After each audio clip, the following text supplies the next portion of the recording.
welcome back to A Better World. This is your host, Mitchell J. Rabin, and we're very glad you're joining us again today.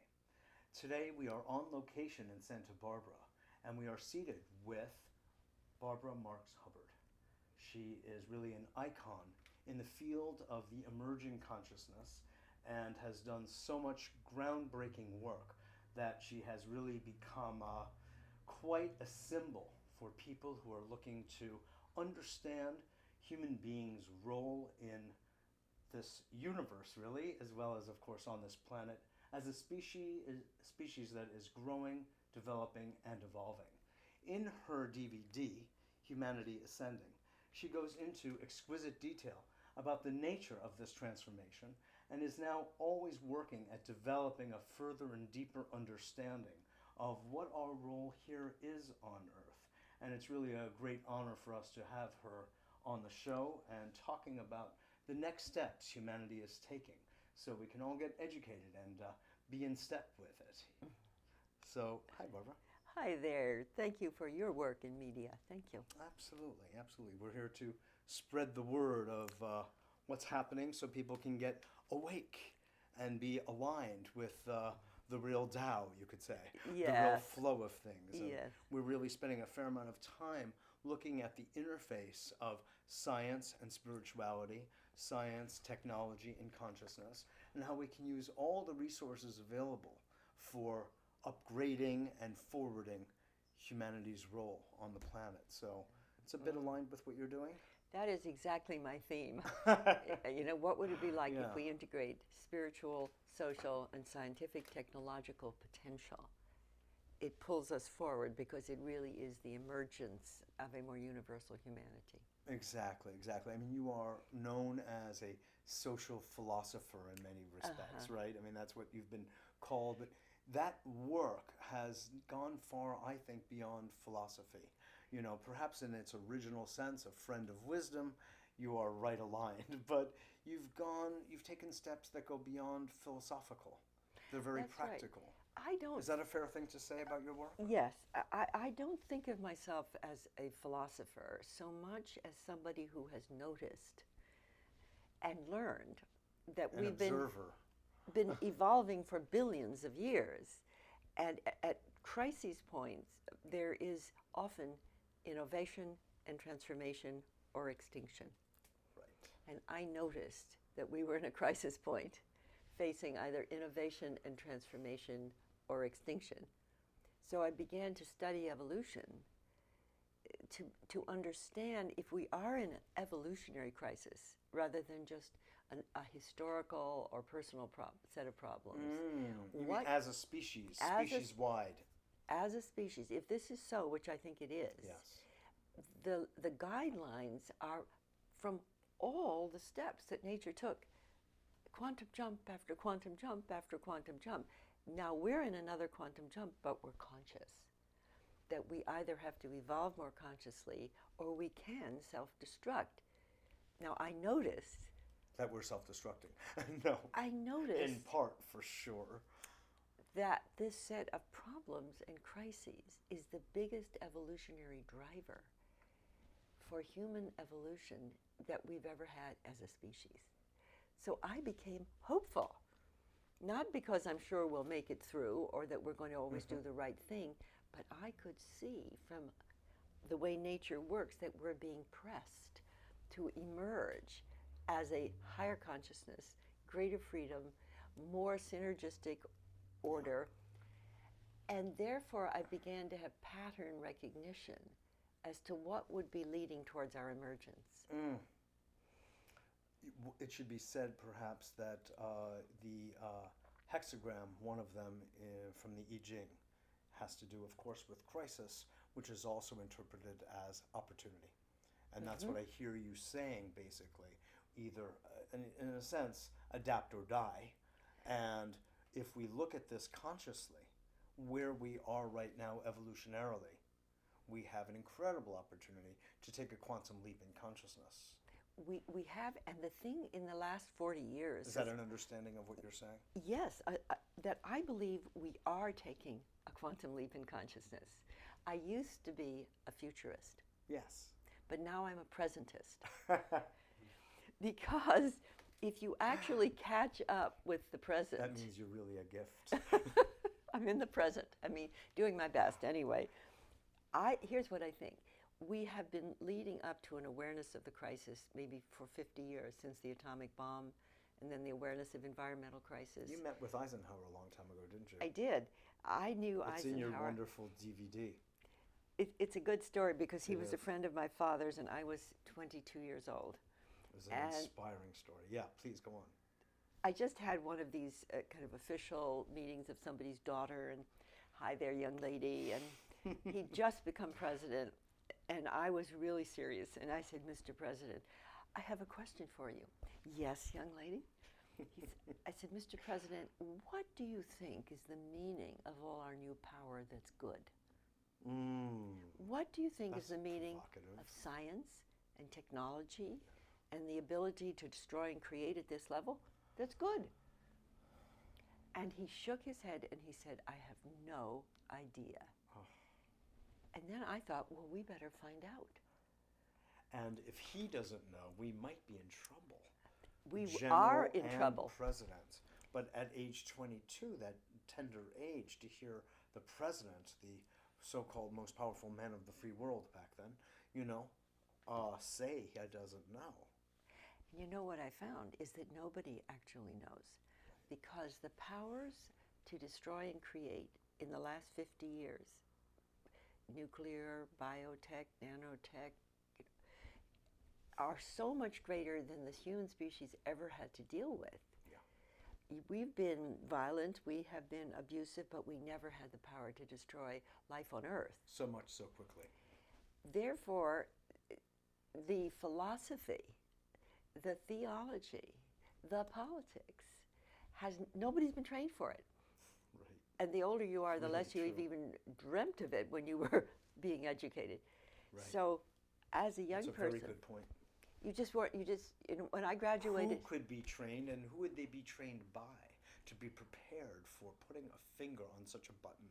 You're so right. And what I realized right now, there's nobody on Earth who has made the transition from a high-tech, overpopulating, polluting, warring species to a co-creative, sustainable, self-evolving. Because, yes, you make your transition if you die. Can we do it before that? But if you don't die, you won't help if you die. Yeah. And you won't help if you reincarnate. It's too slow. We have no time to come back as a baby. Therefore, the transition to this new culture, we are in transition toward it, but nobody is an expert on how to get there. So what I discovered at 23 years old is there were no experts. So that is a very powerful thing. It's not written in the books. Right. It's not in our Bible. They have visions of a new Jerusalem, a paradise, Yes. A new heavens and a new earth, but always in a totally other life. What I began to suspect from studying Teilhard de Chardin, Sri Aurobindo, the space program, the high-tech geniuses, the spiritual geniuses. I see where you're going. That pattern recognition. Pattern recognition, it's the next stage of evolution that I think has been prefigured in mystical experiences, but never as evolutionary options. But it's psychogenetic, I believe. It's coded. And what happened to me is the code got turned on. And it got turned on by the atomic bomb. The new paradigm gene. I go, oops, Right. wait a minute. It doesn't look like this is inevitably going to lead to progress. Yeah. And then I got turned on by Teilhard de Chardin. Yeah. Because he saw the divine process of evolution.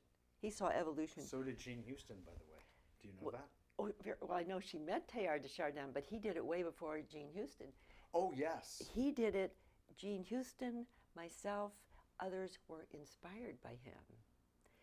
She used to take walks in Central Park with an older Frenchman. Do you know the story? Very well. We've had her on. Yeah, of course. She loves that story, and I unfortunately never met him. But this is about the code, and it was certainly, the code is very strong in Jean. When I was a housewife in Lakeville with 5 children, And I was part of the 50s culture. Wife and mother. If you want something more, you're neurotic. Betty Friedan wrote The Feminine Mystique, which is women... And thank Freud for the word in grand circulation, neurotic. We're so neurotic. Everybody had access to it. And she discovered women had a certain sadness because they had no sense of self-image or identity. It's really amazing. Outside of that wife and mother. configuration. Even if you've been to the best of colleges, and so I... Unless you were Eleanor Roosevelt, perhaps. Very few models. Very few.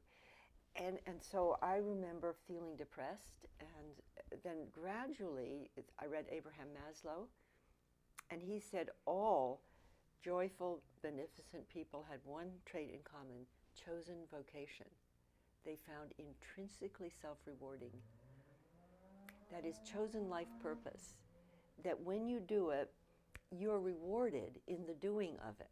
Like this interview. Yes. I'm sure that you're not doing this because you get paid $1 million to do this. Unless someone wants to make a donation. And I don't But think you're right. that I'm doing this because I'm being rewarded, other than the doing of it and possibly, what they say, serving at least one or two other people. So Exactly. that is... It's the joy of conversation, the joy of service. Service, and particularly service according to your life purpose. Mm-hmm. That's different than giving a charitable donation that's not my life purpose. Right. This is a life purpose. Exactly. And what Teilhard activated in me way back there in the early 1960s was a sense that this so-called neurotic drive for more life wasn't something wrong with me, but it was the universe localized, right, evolving. Pressing itself through you.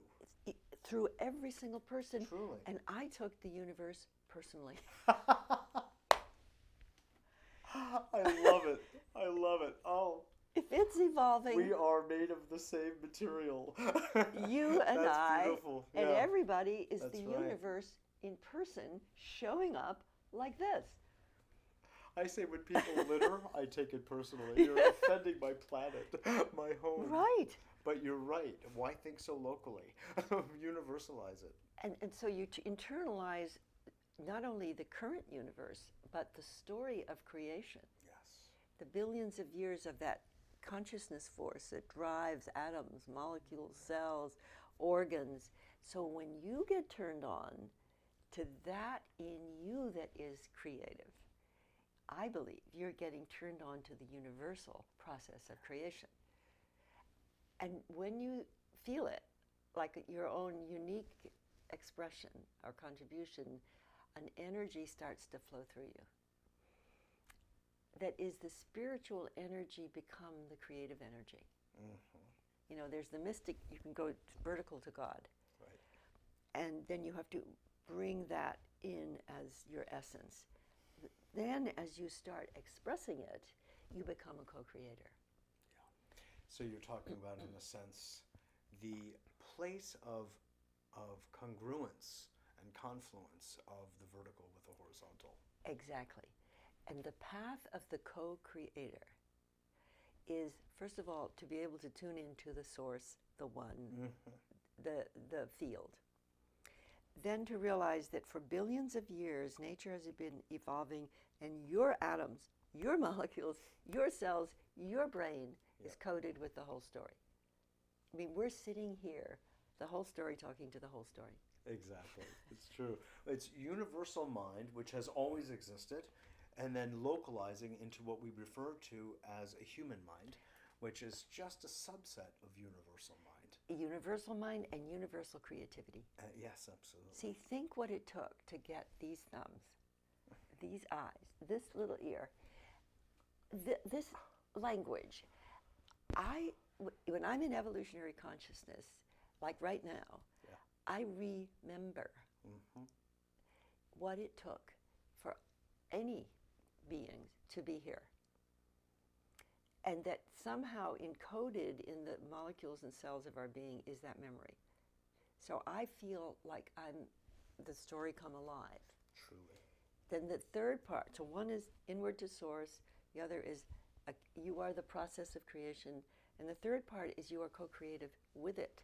Yes. By mainly expressing your unique and divine creativity. Shaping and participating in the story, God's partner. Exactly. In the story of creation. Exactly. Now, it's the life force itself with our own unique, footprint, fingerprint. Right. So instead of dissolving into the one with no individuality, it seems to me that when you incarnate this deeper purpose, you become a more unique yet universal being. I got it. Yes? I really appreciate this point. Having studied and participated in Taoist and Buddhist practices and those of the East wisdom teachings for a long time, there is a sense of ego dissolution into the all, which on one hand is very beautiful, but I feel like the Western wisdom teachings, which are somewhat embodied by the work of Carl Gustav Jung, talks about individuation. And while there is ego dissolution, there is also the recognition, acknowledgement of our unique beingness in the presence of the universal. This is really true. And one of my friends, Chris Beisch, really made an interesting point from his own inner journeys. When he was in his higher state of being, he wanted to dissolve into the one because he thought that was the highest you could do. But he found that he was being propelled forward to be ever more universal as an individual. Exactly. And he came up with this interesting observation that the greatest achievement of evolution as far as this planet is concerned is the unique, universal individual. Hallelujah. Which we, let's say, as our early phase of co-creators, are just at the beginning of. And my phrase for this type of human is a universal human. Beautiful. So a universal human is not a particular religion. It's the evolution of the person, incarnating spirit, bringing it forward as your own process of creativity, joining with others toward the co-creation of the world. And the vision of what we're co-creating is just barely coming back towards us as we move toward it. But it's not life after death. It's life after this phase of self-conscious, separated humanity. Boom. And then you think of... It's life after this life. That's it. It's life after this phase of life. Right. And I think we're right, as we go through this crisis, once we see that we're being pulled forward by a potentiality, it's like a mother giving birth to a child. If she didn't know, she'd think she was dying. Yeah. I've had 5 children. I know. You're no qualified. Matter how much breathing you do. Right. All right, so I'm not, I don't know, I'm holding this. Here's what's attracting us. Yeah. It's sort of the emergent potential of humanity. We're still in a crisis mode, but when we see we're being born towards something greater that's in our hearts. Totally.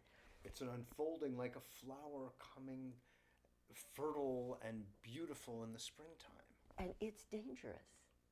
Birth is dangerous. Because typically it leads to death, So if you don't know any better. So we're not saying because it's a birth that it's easy. Right. Or that it will necessarily come out just exactly right. But I found when I realized that the crisis is a birth, I became attracted rather than afraid. It's because you have come forward in your brain and mind, heart, soul, and spirit to leave the reptilian function of the being into you're recapitulating evolution in your very life, Barbara. So you are utilizing the prefrontal lobes and you're not stuck in the usual reactive mind that the reptilian brain is really good at. That's real human evolution right there. You know, to get that whole... Does that make sense to you? Absolutely. Yes, and one of the things... It's another way of framing and languaging the point. Terence McKenna called it the Great Attractor at the end of time. Yes. And we're moving toward it. We're being pulled toward it to evolve and open like that flower, basically. And we don't know what's next. We don't know when the next ray of sunshine or drop of water will hit. But we are moving in that direction anyway. It makes a huge difference to feel you are moving in that direction. Truly. And another thing I realized, if you take the phrase universal human, that we have not yet seen a model of who we are becoming. Because if you add to spiritual evolution and personal growth, scientific, technological, communications, the noosphere in Teilhard de Chardin's, or is the thinking layer of Earth. Noesis, of course, meaning in Greek mind. Exactly. If you think of that maturing without us destroying ourselves, even in the next 20 to 50 years, we have inherited powers of gods. We're at the tree of life symbolically. We are Promethean. And if we are not wise gods, then we render ourselves so destructive that we go extinct. So what do you think? I mean, you are a seer also. What do you see, sense, feel is really happening? Your finger is on the pulse in some ways that most are not. I'll tell you an image that works for me. The image I got was our crisis is a birth toward a more universal species, not just a better improved version of this. I think it's as new as eventually a Homo sapiens was new. Neanderthal was new. Exactly. Homo universalis is coming in, but we haven't seen it all the way. Right. And so I have imagined that Homo universalis, Homo noeticus, the universalis I like. Christed human, however you want to call it, is a human being who has tuned in to this process of creation, who is participating fully in it, who has gained access to the new technologies, used with love, as it would be if we were internalizing spirit. Then what happens to us? We extend our intelligence. We extend our environment into space. We become galactic. Exactly. We enormously... Our whole sense of self-identity shifts and expands. So we are actually identified with the all. With the all, and we are also on a planet that when we learn to restore and sustain life here, that life, Earth life, is pressing forward to universal life. Yes. I think planets are wombs for universal life. And we are, so where we are is, if you take the birth image, I think as a planetary organism, we were born in the 60s. Not only, we saw ourselves from space with Apollo. The consciousness woke up. Aquarius. The women woke up. The environmental movement woke up. The peace movement, the civil rights movement, all of those movements. It was all in the Broadway show Hair. We woke up. When the moon is in the 7th house. But nobody could come into form. Not yet. In the 60s, in the 70s. Understand. Now, it was an ideological birth, is what I hear you saying. And a consciousness birth. Right. It has taken this time for it to emerge, like the chrysalis, right? I mean, that's what Deepak talked about, Deepak Chopra, in The New Biology, which inspired his opening up of the Alliance for the New Humanity, because he said that new biologist, I don't remember who it was he was speaking with, saw that this was a moment in time that rarely occurs in the life of a species that has a potential that it doesn't ordinarily have available. Exactly. Elizabeth Sahtouris has said this very well, other biologists, Joseph Chilton Pierce. Yes. So if you take it from the 60s to the present, I think what's happened, we have been born, and the crisis that we're facing is a crisis of survival of the human species. And like a newborn baby, just after it's born, it panics. And it has to go, it has to take a breath or it will die. Now, we haven't yet, as a planet, taken our first coordinated breath. Yeah. Because our current institutions... We need a new president. No, not that only. Our current institutions are not designed for global cooperation. Absolutely. The nation state, organized religions, academic institutions that are divided into different disciplines.